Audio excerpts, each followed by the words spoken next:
இல்ல என்ன பண்றீங்க, எப்படி இருக்கீங்க, நல்லா இருக்கீங்களாப்பா? இன்னைக்கு நம்ம கிச்சன்ல நிறைய பேர் கேட்ட சின்ன வெங்காய சிக்கன் கறி செய்ய போறேன். பாருங்க, அதுக்கு வந்து என்னன்றதை பார்த்துருவோம். சிக்கன் வந்து நான் ஒரு 300 கிராம் எடுத்திருக்கேன். அதாவது நீங்க பீஸ் வந்து பாத்தீங்கன்னா இதுதான் மெயின், இந்த அளவு எடுத்துக்கோங்க. அப்பதான் நம்ம போடுற அந்த வெங்காயம் பள்ளிப்பாளைய சிக்கன் கேட்ட மாதிரியா அந்த சாரம் எல்லாம் அது நல்லா இறங்கும். பெரிய பெரிய பீஸா போட்டீங்கன்னா அது வேகமே தவிர சாரம் அவ்வளவு போய் இறங்காது. அதனால இந்த சின்ன சின்ன குட்டி குட்டி பீஸா போட்டுக்கோங்க, அது நல்லா வந்து அந்த சாரம் எல்லாம் இறங்கும். சரி வாங்க, இது எப்படி பண்றதுன்னு பாத்திரலாம். அதுக்கு வந்து பாத்தீங்கன்னா சிக்கன் வந்து நான் நிறைய பேர் கேட்டீங்க. நம்மளோட மாம் அண்ட் டாட்டர் 677 நம்ம சேனலை மறக்காம சப்ஸ்கிரைப் பண்ணாமே பாக்குறீங்க, சப்ஸ்கிரைப் பண்ணிட்டு பாருங்கப்பா. சப்ஸ்கிரைப் பண்ணுங்க, லைக் பண்ணுங்க, ஷேர் பண்ணுங்க, கமெண்ட் பண்ணுங்க. எங்க அப்பா வந்திருக்காரு, இப்பதான் வந்திருக்காரு. ஐயா தண்ணி குடிக்கிறாருங்க, அவர் வெளியில போயிட்டு வந்தாரு, தண்ணி குடிச்சிட்டு இருக்காரு.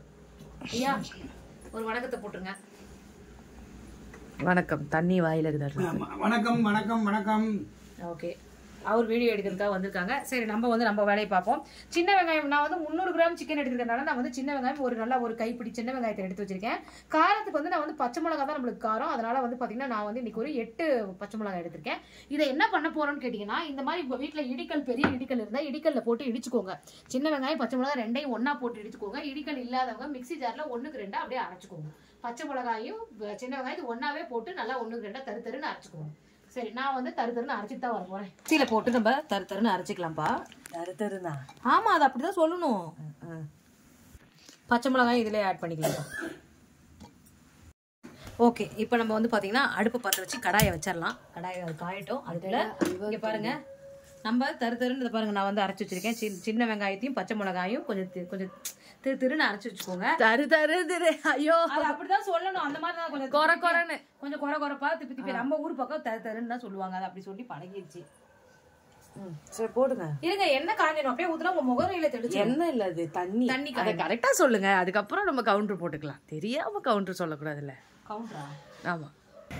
சட்டி நல்லா காஞ்சிருச்சுப்பா, கடாயி. இப்போ இதில் வந்து நம்ம கடலை எண்ணெயில் செஞ்சால் இது ரொம்ப டேஸ்ட்டாக இருக்கும். நான் இன்னைக்கு கடலை எண்ணெய் தான் செய்கிறேன். உங்கள் வீட்டில் கடலை எண்ணெய் இல்லை, நல்ல எண்ணெயிலையும் செய்யலாம், ரீஃபண்ட் ஆயிலையும் செய்யலாம், சூப்பராக இருக்கும். நம்ம கடலை எண்ணெய் ஊற்றிருக்கிறோம். நல்லா காஞ்சிட்டு ஒரு 3 ஸ்பூன் எண்ணெய் விட்டுக்கோங்கப்பா. காஞ்சிருச்சு. ஒரு 1/4 டீஸ்பூன் கடுகு போட்டுக்கலாம்ப்பா. கடுகு நல்லா பொரியட்டும்.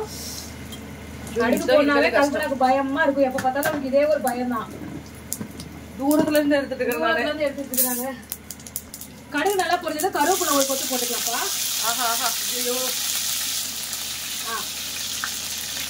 இப்போ நம்ம இடிச்சு வச்சிருக்க சின்ன வெங்காயம் பச்சை மிளகாய் ரெண்டையுமே போட்டுக்கலாம். ஏன்னா இடிச்சதுதான் சீக்கிரமாவே வதங்கிடும். ரொம்ப நேரம் வதங்கணும்னு அவசியம் இல்லை, இடிச்சதுனால சீக்கிரமாவே வதங்கிடும். வதக்குங்க. ஒரு 1.25 ஸ்பூன் இஞ்சி பூண்டு பேஸ்ட் போட்டுக்கலாம்ப்பா.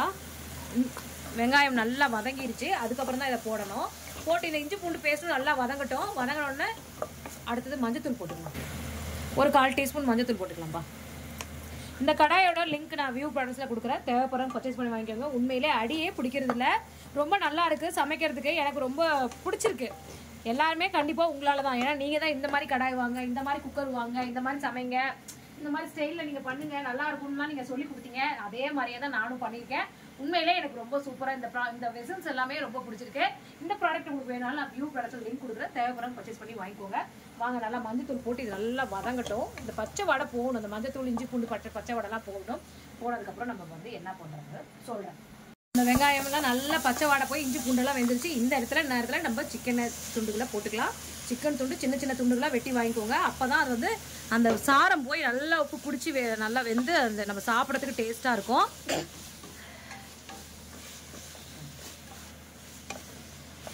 நல்லாயிருக்கும். இந்த நேரத்தில் வந்து உப்பு போட்டுக்கோங்கப்பா. நான் வந்து தூளுக்கு தான் போடுறேன். உங்களுக்கு உப்பு எவ்வளோ தேவையோ போட்டுக்கோங்க. நான் வந்து உப்பு போடுறேன். ஓகே, நம்ம பச்சை மிளகா வெங்காயம்லாம் போட்டு சிக்கனையும் போட்டாச்சு. இந்த நேரத்தில் கொஞ்சமாக தேங்காயை இப்படி சின்ன கட் பண்ணி போட்டுக்கலாம். நல்லாயிருக்கும். இது வந்து சாப்பாட்டில் வாயில் கடிப்பட்டு சாப்பிடும் போது ரொம்ப சூப்பராக இருக்கும். இந்த நேரத்தில் நம்ம என்ன பண்ணணும், தேங்காய் போட்டுட்டு ஒரு நிமிஷம் இருங்க. ஒரே ஒரு நிமிஷம் மட்டும் விட்டுட்டு கொஞ்சமாக தண்ணி விட்டுக்கலாம்ப்பா. அப்போ தான் இந்த சிக்கன் நல்லா வெந்து அந்த மசாலாலாம் நல்லா கோட்டாகி வரும். சாப்பிட்றதுக்கு சாப்பாட்டிலே போட்டு பிணைஞ்சி சாப்பிட்டுக்கலாம். நாட்டுக்கோழி இதே ஸ்டைலில் பண்ணலாம். நான் இன்னைக்கு செஞ்சது பிராய்லர் கோழி தான் செஞ்சுருக்கேன். கொஞ்சம் நேரம் இதை மூடி போட்டு நல்லா அந்த தண்ணியெல்லாம் சுண்டு வர வரைக்கும் நல்லா அப்படியே சுண்டு வந்ததுக்கப்புறம் நீங்கள் எடுத்து சாப்பிட்டு பாருங்கள், அவ்வளோ சூப்பராக இருக்கும். வெந்ததுக்கப்புறம் காட்டுறேன். ஓகே, நம்மளோட சின்ன வெங்காய சிக்கன் எந்த அளவுக்கு ரெடி ஆகிடுச்சு பாருங்கள். நல்லா பாருங்கள், அந்த ஊற்றின எண்ணெய் பிரிஞ்சு மேலே வந்துருச்சு. அந்த தேங்காய் சில்லு எல்லாமே நல்லா உப்பு பிடிச்சி நல்லா காரம் பிடிச்சி வெந்திருக்கு. இந்த நேரத்தில் நம்ம ஒரு கைப்பிடி நல்லா கொத்தமல்லி தலையை சின்ன சின்னதாக அப்படி கிள்ளி, அது மேலே யார் மேலேயா கோவம் இருந்தால் அப்படி கிள்ளிருங்க. கிள்ளிட்டு அப்படியே தூவி விட்டு, எனக்கு வந்து நான் என்னத்தை சொல்கிறது கல்பனா. ஓகே, நம்மளோட சிக்கன் கறி சூப்பராக ரெடி ஆகிடுச்சிங்க. பாருங்கள், இந்த கடாயில் புரிஞ்சு ஒட்டவே இல்லை. எவ்வளோ நேரம் நல்லா அந்த மசாலா பாருங்கள் நல்லா அப்படி பிடிச்சி அந்த சூப்பராக இருக்கும்ப்பா இது சாப்பிட்றதுக்கு. நீங்கள் இந்த மாதிரி செஞ்சு பார்த்து சொல்லுங்கள். இருங்க, நான் வேறு பாத்தில் ட்ரான்ஸ்ஃபர் பண்ணிவிட்டு நம்ம சின்ன வெங்காய சிக்கன் கறி ரெடி ஆகிடுச்சு. இதை சாப்பிட்றதுக்கு நம்ம வீட்டுக்கு ஒரு ஷெஃப் வந்திருக்காங்க. அவங்க யாருன்னு வீடியோ எண்டிங் ஃபஸ்ட்டு ஸ்டார்டிங்லேயே கூட சொல்லியாச்சு. எங்கள் அப்பா தான். ஐயா வாங்க, நான் செஞ்ச இந்த சின்ன வெங்காய சிக்கன் கறியை சாப்பிட்டு பார்க்க சொல்லுங்க. எப்படி இருக்கு? ஸ்பூனில் கூட நீங்கள் சாப்பிடுங்க ஐயா. அந்த மசாலாக்களோடு எடுத்து சாப்பிடும்போது ரொம்ப நல்லா இருக்கும். டிஃப்ரெண்டாக இருக்குமா? அதாவது குழந்தைங்களும் பெரியவங்க வரைக்கும் சாப்பிடலாங்க. ரொம்பவும் காரம் இருக்காது, மீடியமா இருக்கும். இந்த கடாயிலே வந்து பாத்தீங்கன்னா கொஞ்சம் சோறு போட்டு பிசைஞ்சு சாப்பிடலாம். நான் அதுக்காக தான் சட்டி கழுவாம வச்சிருக்கேன். அது மட்டும் இல்லை, இதை போட்டு சாப்பாட்டில் போட்டு பிணைஞ்சு சாப்பிடலாம். அவ்வளோ டேஸ்ட்டாக இருக்கும். நல்ல அருமையாக சாரம்லாம் இறங்கிருக்கு. கறி சூப்பராக நல்லா சாரம் இறங்குறதுனால செம்ம டேஸ்ட்டு. உங்களுக்கு பிடிச்சிருந்தா நீங்களும் இந்த மாதிரி செஞ்சு குழந்தைங்க கணவருக்கு எல்லாருக்கும் கொடுங்க. எல்லாரும் சாப்பிட்டு நல்லா இன்பமாக இருங்க. பாய்.